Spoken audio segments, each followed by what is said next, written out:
Welcome to the Deep Dive. This is where we take your sources, could be articles, research, maybe your own notes, and we really dig in to find the key insights. That's the idea. And today, we're diving into something truly fascinating. It's a complex case study, almost reads like a psychological thriller, actually, drawn from the novel The Silent Patient. It really does. Our mission, really, is to unpack all these layers of mystery around a pretty notorious crime, explore the twisted motivations of the people involved, and maybe uncover a shocking truth. It might challenge how you see things. Absolutely, because our sources, they chronicle the life and the intense psychological journey of Alicia Berenson. She's an artist accused of murdering her husband, Gabriel Berenson. And then there's her silence afterwards. Profound silence. And not just her. We're also looking at the psychotherapist, Theo Faber. He gets kind of obsessed with her case. Right, and all the other people connected to their past, because this isn't just about what happened, it's the why. You know, how our own histories, our baggage can shape what we do, how we see things. It's the human psyche under immense pressure. Okay, so let's start right at the beginning. The crime itself. Alicia Berenson. She was 33, a painter, and she allegedly killed her husband, Gabriel Berenson. He was 44, well-known fashion photographer. This was, 6 years ago, August 25th. Unusually hot day, northwest London. That's right. And the scene, well, the details are important. Their neighbor, Barbie Hellman, she heard gunshots, called the police straight away. And when they got there? Alicia was alone with Gabriel's body. The gun was in her hand. And it was his gun from his father's farm, apparently. Only her fingerprints on it. Only hers. And she also self-harmed badly, slashed her wrists. So just a chaotic, bloody scene. And then came the silence. That's the part that really grabs you, isn't it? Yeah. She just stopped speaking. Completely mute. Didn't say a word during police questioning, not at the hospital where they treated her wrists, not through the whole trial, nothing. It's hard to even imagine that kind of silence. It is. And for many people, that silence was, well, it was proof of guilt, or just this monstrous lack of remorse. Some media must have gone wild. Oh, absolutely. The tabloids, they had a field day. Femme fatale, Black Widow, monster, you know the drill. Even the judge, he took a, quote, dim view of her silence. Said innocent people tended to proclaim their innocence loudly. Yeah, it's easy for that narrative to take over, isn't it? When there's a vacuum, people fill it with assumptions. But were there any early signs that maybe her silence wasn't just guilt? Well, yes, actually, and this is fascinating. Just days after the murder, despite being totally silent, she painted something. A self-portrait. A self-portrait. While mute? Yes. She titled it Alcestis, in Greek lettering. The painting itself. It shows her naked, red hair. You can see the blue veins, the fresh scars on her wrists. She's holding a paintbrush, and it's dripping red. Paint. Blood. It's ambiguous. And the canvas she's painting on? Blank. And her expression, mute, just like her. Okay, Alcestis. That's specific. What's the significance there? Why that myth? Now that is where it gets really interesting. You see, the Greek myth of Alcestis is about a wife who sacrifices her life for her husband, Admetus, willingly dies for him. Right. And when Heracles rescues her from Hades, brings her back from the dead, she remains completely silent. The play literally ends with her husband asking why she won't speak. So Alicia choosing that myth, what is she saying? Exactly. What does it mean about her situation, her silence? Is she saying she's a sacrifice? Is the silence a result of trauma?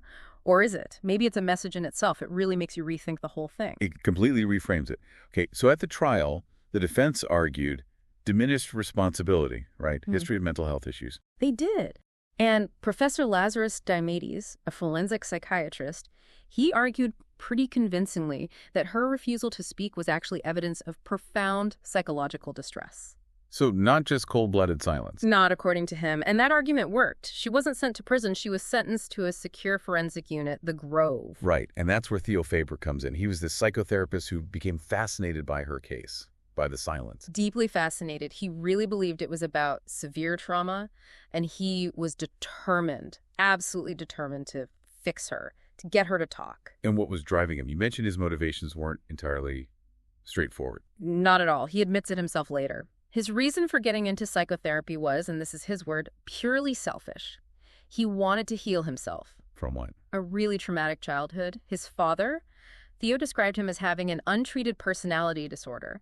Unpredictable rages, physical violence, whipping him with a belt. It left Theo constantly edgy, afraid, anxious. Oh, that sounds awful. Yeah.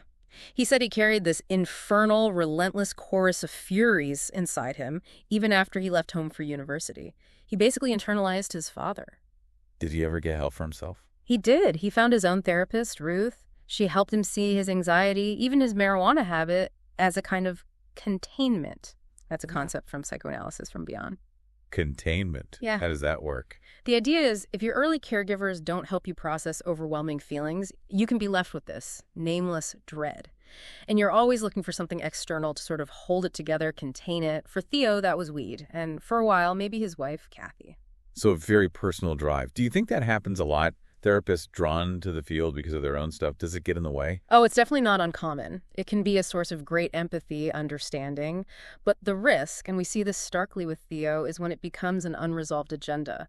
The patient becomes like a stand-in for the therapist's own issues, and those boundaries just blur dangerously. And that's exactly what seems to happen with Theo and Alicia.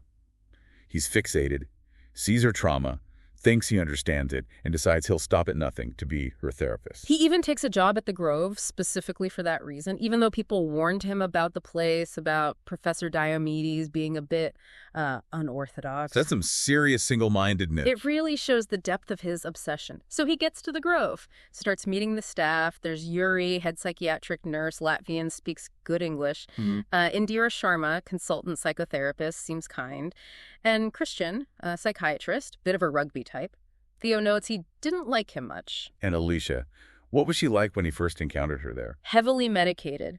A horse's dose of risperidone is how it's described. She just seemed mute, expressionless, like a medicated mask. But Theo wanted to change that. Immediately pushed to reduce her meds. And that led to their first session being, well, explosive. She physically attacked him, scratched him, choked him violently. Whoa. After all that silence, what does that tell you? Yep. It tells you there's something immense, raw, just boiling under that surface. It wasn't just a random outburst. It felt like a desperate nonverbal scream. All that contained trauma, maybe rage. It showed her silence wasn't empty. It was coiled, ready to spring. Okay, so direct interaction isn't working initially. Yeah. Theo realizes he needs context, right? He needs her history. Exactly. So he starts seeking out people from her past. First, Max Berenson, Gabriel's brother, also a lawyer. How did that go? Initially, Max was resistant, understandable maybe, but then he opened up, said he hated her for what happened to Gabriel, described Alicia as having mood swings, rages, violent fits, said she'd even threatened to kill Gabriel before. Really? That's quite an accusation. And Max also mentioned a previous suicide attempt by Alicia, an overdose after her father's death. Apparently, it was treated at home, kept quiet. Relying on family accounts, though, is always tricky, isn't it? So much emotion tied up in it. Absolutely. Grief, resentment, loyalty, it all colors the perspective. Theo had to be aware he was getting a potentially biased view. Still, valuable pieces. So Max paints a picture of a volatile Alicia. Where did Theo go next? He went further afield, to Cambridge, to find Alicia's cousin, Paul Rose. And that meeting started dramatically. Paul attacked him with a baseball bat, thought he was a burglar. Seriously? Yeah. Paul lived in this rundown house, loads of cats. Theo quickly gathered Paul had a gambling problem. He'd apparently asked Alicia for a lot of money, like 20,000 pounds. She only gave him 2,000 pounds. Okay, but Paul revealed something absolutely crucial about Alicia's childhood, didn't he? Something about her father. Yes, this is pivotal. Paul told Theo that after Alicia's mother, Eva, died in a car crash, Alicia was only 6. Her father, Vernon, said something unbelievably cruel to Alicia. What was it? He basically said he wished she had died instead of her mother. His exact words, according to Paul, were, "Why didn't Alicia die instead?" Oh my God. To a child. To his 6-year-old daughter, and Theo immediately connected this back to Alcestis. Just like King Admetus condemned Alcestis to death physically, Vernon Rose condemned his daughter psychologically. It's what some call psychic infanticide. Psychic infanticide. Explain that a bit more. It's this idea that the child internalizes that wish for their non-existence. It's a profound psychological wound, buried deep, and it can erupt years later as rage, maybe directed at someone who represents that original aggressor. It really makes you think, doesn't it? How words, even unspoken feelings from childhood, can just fester. It's chilling. So, Theo's piecing this together. Next up, her art world connection. Jean-Felix Martin, her gallerist, an old friend too. He confirmed her artistic journey, mentioned they even used to paint houses together before she made it big. And he showed Theo 3 key paintings. Okay, what were they?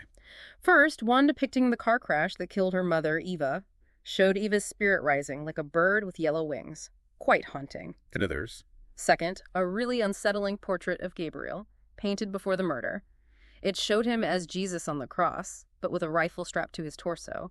Jean-Felix felt that showed what was on Alicia's mind. Wow. That's foreshadowing, if ever I heard it. And the third? The third was what Jean-Felix called an obscene mockery portrait of Alicia's aunt Lydia Rose, depicted as this monstrously fat, nude figure spilling off a tiny bed. Apparently there were even maggots painted on fruit in the background, linking it visually to the Alcestis painting. What else did Jean-Felix say? He confirmed Alicia despised her father, and he suggested her earlier suicide attempt wasn't about grief for her father, but maybe guilt. And crucially, he advised Theo, let Alicia paint again. Yeah, the art seems key. It's like her only voice. Exactly. It's incredible how much you can see in an artist's work when they can't or won't speak. It's a direct line to the subconscious. Okay, so Theo then speaks to the neighbor, Barbie Hellman, the one who called the police. Right. Theo pegs her pretty quickly as almost entirely narcissistic. Barbie claims she was super close to Alicia, and she reveals something interesting. Alicia apparently told her about a man watching their house. Potentially. Alicia even texted Barbie a blurry photo of him, supposedly, but then she asked Barbie to delete it and not tell Gabriel. Said she was afraid he wouldn't believe her. That adds another layer. And then, the big breakthrough. The diary. Alicia gives Theo her diary, written in the months right before the murder. What did it say? It detailed her growing fear about this man watching the house, her arguments with Gabriel, especially about him keeping that gun, and her feeling that Gabriel didn't really believe her about the watcher. Did she have any idea who it was? She suspected Max, Gabriel's brother, thought maybe he was trying to drive her crazy. And the diary culminates with the murder night. Yes. Her account, the man breaking in, tying her up with wire from her art supplies, playing cruel games, like a cat with a mouse, Gabriel coming home late, the man shooting Gabriel 5 times in the head. 5 times? I thought the initial reports were 6. Exactly. That's a key inconsistency Theo picks up on. In her diary account, it's 5 shots. Then the man tosses the gun down and leaves, and then Alicia slashes her wrists. So the diary presents her as a victim of this intruder. 5 shots, not 6. It's a different story. A completely different story, and initially Theo seems to buy it, despite that inconsistency about the shot. But Professor Diomedes, her psychiatrist at the Grove, he didn't buy it. Not for a second. He basically told Theo it was a cock and bull story, a fantasy, a performance. He thought Alicia was trying to seduce Theo, manipulate him into seeing her as a victim so she wouldn't have to face her own guilt. Wow. Seduce him. That's strong language. So Diomedes thought she invented the intruder entirely. He went further. He suggested Alicia and the man were essentially one and the same, that the intruder was a psychological construct, a defense mechanism. That raises huge questions, doesn't it, about how reliable our own minds are, especially under trauma. Can we really create these alter egos almost? It suggests the mind's capacity for self-protection is immense, potentially creating whole narratives to avoid unbearable truths. It forces you, the reader, the listener, to question everything. Whose perception can you trust? Meanwhile, Alicia actually starts painting again, right? Following Jean-Felix's advice. Yes, intensely. She gets a studio space at the Grove, but then another violent incident. Elif, another patient, ruins one of Alicia's paintings. It was a portrait of Elif, but Alicia had labeled it SLUT in red paint. Okay, why would Alicia do that? We don't know for sure, but Elif retaliates by defacing it, and then Alicia attacks Elif, stabs her in the eye with a paintbrush. Vicious. Did Elif say why Alicia attacked her? Elif told Theo it was because he was soft on her, meaning Alicia, playing favorites, and because Elif apparently told her the truth about this perceived favoritism. Things are getting complicated inside the Grove, too. Yeah. And then Alicia ends up in a coma. Yes. Found unresponsive. Initially, everyone assumes it's an overdose, maybe another suicide attempt, but Theo finds something. A tiny pinprick on her wrist. And not an overdose, then? No. Injection. A massive dose of morphine administered by someone else. Who did Theo suspect? Christian, the psychiatrist he disliked from the start. He remembered Christian seemed resistant to him treating Alicia, and he found out Christian had actually treated Alicia privately before the murder, but never testified. A secret history. Exactly. Theo confronts Christian. Christian denies everything, denies the peeping Tom story, calls Alicia nasty names, narcissistic, a total bitch. So Theo takes this to the bosses. Diomedes. Yes, to Diomedes and Stephanie, another manager, about Christian's secret past with Alicia. He argues Christian must have injected her to silence her, stop her exposing him. The police are called. And to muddy the waters even more. Theo observes Yuri, the nurse, giving drugs illicitly to Elif, suggesting there's drug dealing happening within the hospital itself. The whole environment feels compromised, unreliable. Okay, so Theo seems to have cracked it. He's exposed Christian. He's protected Alicia. Yeah. But now we get to the real source material. Theo's own thoughts. The ultimate reveal. This changes everything. Theo reveals in his own internal monologue, he was the man. He watched the house. He broke in. He tied Alicia up. He killed Gabriel. Why? It all comes back to his own trauma. His father and his wife, Kathy, she was having an affair. Theo found out in his rage, all that buried childhood pain, it just exploded. But he projected it onto Gabriel. He saw Gabriel as his father, or as the man his wife was cheating with. Both, maybe. He saw Gabriel as a coward, like his father, allowing this affair, fucking my wife behind my back, as Theo puts it. He meticulously planned the whole thing, breaking in, the confrontation, the murder. And then he deliberately got the job at the Grove to be near Alicia. Yes. It was calculated. He says he wanted to help her, but also, chillingly, to revisit the scene of the crime and cover my tracks. The manipulation is just staggering. And the affair his wife Kathy was having. Turns out Theo knew the guy. Or rather, he knew the email address, BDBOY22. But there's another twist about Kathy. Theo reveals he was also Kathy's lover when they first met. They were both cheating on other people at the time. A double infidelity, he calls it. He paints Kathy, an actress, as living this life of lies, too. This is incredibly twisted. So, framing Christian, injecting Alicia. All him. He confesses he injected her with morphine, not actually to kill her, but just to keep her asleep. So he hasn't lost her. So he can still visit her, hold her hand. It's utterly possessive and disturbing. But Alicia, does she ever find out? Does the truth come out? The final piece. Inspector Allen is reviewing the evidence, and he finds one last diary entry. One Theo missed. What does it say? Alicia writes that she knew. She knew Theo was the intruder. She recognized something in his eyes when she lied to him about how Gabriel died. She saw fear. She realized, quote, he was scared of the sound of my voice. She knew all along, or figured it out. She figured it out, and her very last words in the diary are devastatingly powerful. What are they? I didn't kill Gabriel. He killed me. All I did was pull the trigger. Wow. He killed me. All I did was pull the trigger.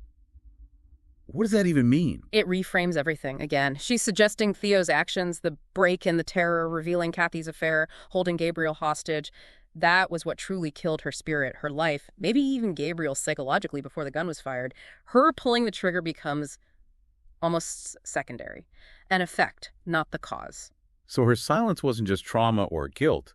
It was knowledge, holding this terrible truth. It seems so. A profound, knowing silence.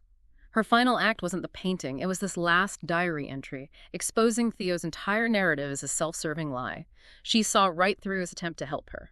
This whole deep dive, Yeah. It really shows how trauma, the past, messed up perceptions, they just tangle together, don't they? Yeah. Creating something monstrous. Absolutely. Theo's quest to fix Alicia was really just his own psyche completely unraveling. He became the very thing he thought he was fighting, replaying his own childhood damage.